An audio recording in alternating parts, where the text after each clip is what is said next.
নমস্কার বন্ধুরা, অপর্ণা ছাদ বাগানে সবাইকে স্বাগত। দেখো বন্ধুরা, আজ আমি তোমার ছাদের সিঁড়ি থেকে আমার ছাদ বাগানটার তোমাদের আপডেট দিচ্ছি।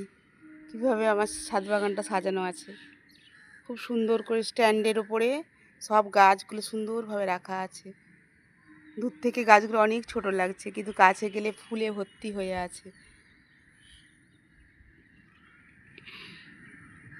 দেখো, ওদিকে বের করা আছে সূর্যমুখী ফুল, এতে বেড়ে প্রচুর কসমস ফুটে আছে, এখান থেকে কালার বয়ে আছে। জানি দিকটা পুরো মাচা করা আছে, কুঁদরি, ধুদুল, শশা, কুমড়ো, কোনাতে আগ গাছ আছে। এইভাবে আমার ছাদটার বেডটা করা আছে এই পর্যন্ত। এখান থেকে এখানে এখানে সিঁড়িতেও আমার গাছ আছে এইভাবে।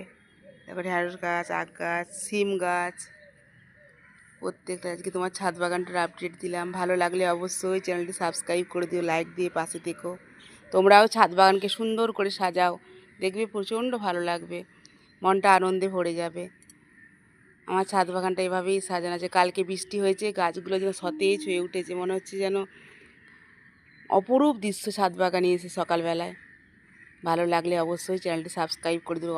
আমার ভিডিওগুলি সকলে দেখার জন্য অনেক অনেক ধন্যবাদ সকলকে। সকলে ভালো থেকো বন্ধুরা।